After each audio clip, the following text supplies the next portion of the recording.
Hey everybody. In that last video, we learned a little bit about measuring concentrations in terms of molarity. So, since molarity is a ratio, it's a ratio between the moles of what's dissolved in the total solution. We can use it in our stoichiometric calculations. And we use it as a conversion factor. Why is that? Well, again, molarity, that ratio is just moles of solute per liter of solution. So every time you see an M, you should be thinking moles per liter, and it's a conversion factor that can be used in stoichiometry, just like molar mass. So how many milliliters of a 3 molar HCl solution are needed to completely react with 4.85 grams of calcium carbonate? So right off the bat, we can recognize that this is a stoichiometric calculation. Why?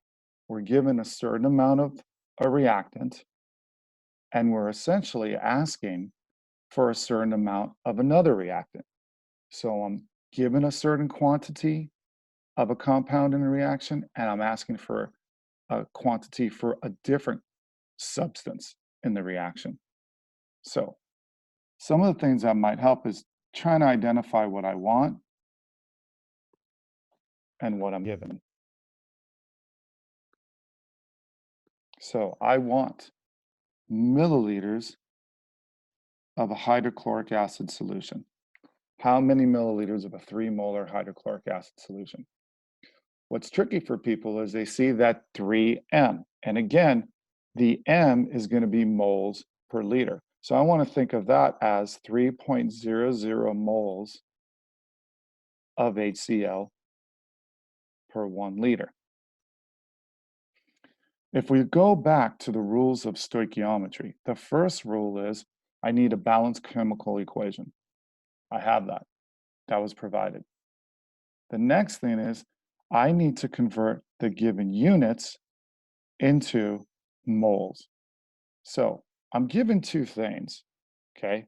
I'm given a 3.00 molarity of HCl, and I'm given 4.85 grams of calcium carbonate. So which one do I use? One of the things that can help me is I want to know milliliters of HCl. This isn't a conversion factor. So because it's not a conversion factor, I probably shouldn't start with molarity because that's a conversion factor. I want to start with a given that's not a ratio. And I can also convert, I can easily put 4.85 grams of calcium carbonate. And if I follow my second rule of stoichiometry, I can easily convert grams of the given, so grams of my calcium carbonate, to moles of calcium carbonate. And how can I do that? Periodic table, molar mass. Once I have the moles of calcium carbonate, the next thing would be, well, what do I want? I eventually want to get to HCl. I have the molarity of HCl, and if I know how many moles, I can figure out how many liters and how many milliliters. So what I need to do is my next step, and this is why we need the balanced equation. I can convert moles of calcium carbonate into moles of HCl. Why?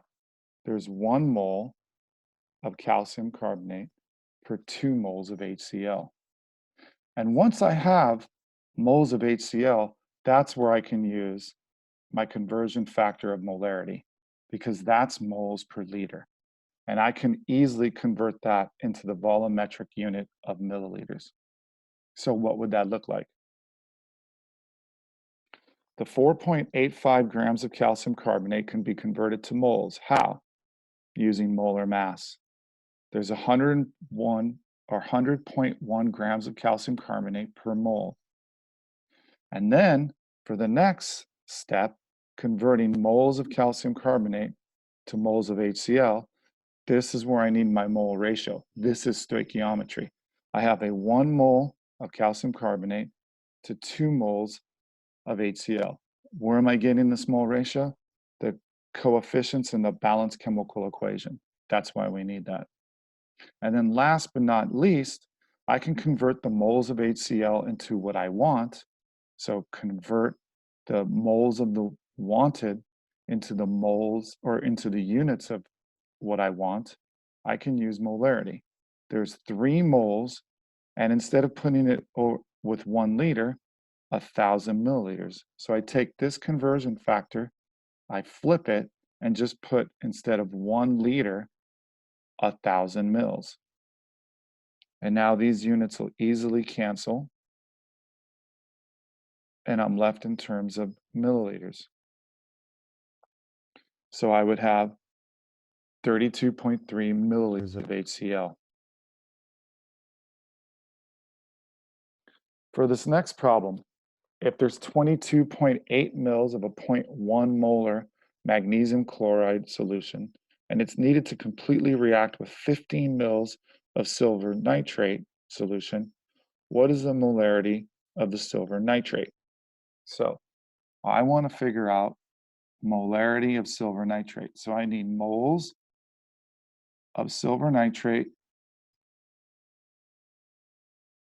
per liter. Well, I know that there's 15 mils of silver nitrate, so that could easily go into this formula right here, and I can convert that to liters, and then I can get my molarity. So what I really need to do right now is get moles of silver nitrate. So how do I get moles of silver nitrate? Stoichiometry. I'm given a certain amount of magnesium chloride. The magnesium chloride can be converted to silver nitrate using this mole ratio. There's 1 mole of magnesium chloride to 2 moles of silver nitrate. So we see right here, this is another stoichiometric calculation. And now we're going to be using mole to mole ratios again. So what would this look like? Oh, I thought I had the whole calculation done. That's okay. So first I would need to convert the 22.8 mils of magnesium chloride into moles. How do I do that? Molarity. There's 1,000 mils, or I could say molarity, right? It's 0.1 moles of magnesium chloride per 1 liter. So instead of saying 1 liter, I'm just saying 1,000 milliliters to make it easy. So in 1,000 milliliters, there's 0.100 moles of magnesium chloride. Mils cancel. How do I go from moles of magnesium chloride to moles of silver nitrate? Okay, well, in 1 mole of magnesium chloride, there's 2 moles of silver nitrate. Units of moles of magnesium chloride cancel, and I get moles of silver nitrate. Now, it's going to take me a sec to calculate.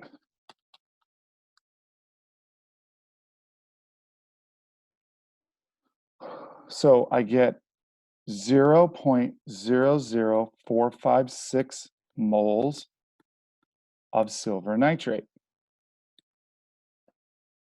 And now I could take this 0.00456 moles of silver nitrate. That's the moles of my solute. And again, I want to know the molarity. I want to know molarity, moles of silver nitrate per liter. I was told I had 15 mils. So 15 mils, I could easily convert the 15 mils to liters. Well, how do I do that? If I want to get rid of the unit of mils on the bottom, I have to put mils on top of this conversion factor. There's 1,000 mils in 1 liter.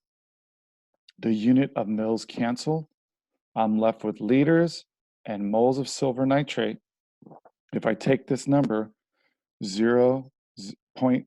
0.00456 moles of silver nitrate times 1,000 divided by 15, I'll get this as my answer. So that is the concentration of the silver nitrate solution. How did I determine that? Well, I needed 22.8 mils of magnesium chloride at this concentration to completely react with 15 mils of this silver nitrate. So it had to be that concentration. Here's another Stoich problem. Now we're employing the concept of STP because we're dealing with gases. So here we have a single displacement reaction. Zinc is thrown into hydrochloric acid, producing hydrogen gas. We know that at STP, 1 mole of any gas occupies 22.4 liters. So I can use that as a conversion factor to convert moles of a gas to liters. So what do? I want liters of H2 gas. What am I given? Well, again, I'm given two numbers, 125 and 6, but the 6, remember, is a ratio. It's 6 moles of HCl per 1 liter. So I'm going to start with 125 mils, right? I have 125 mils of HCl. I can go from mils to liters of HCl. I can use my molarity to convert the liters of HCl to moles. And then moles of HCl can go to moles of hydrogen. How do I do that?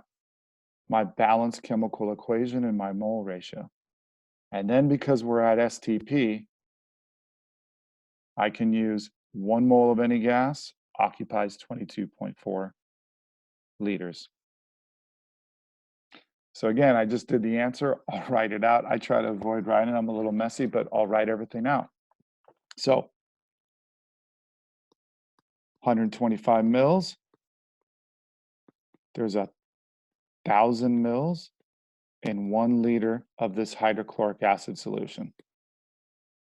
And then I was given that it had a concentration of 6 molar.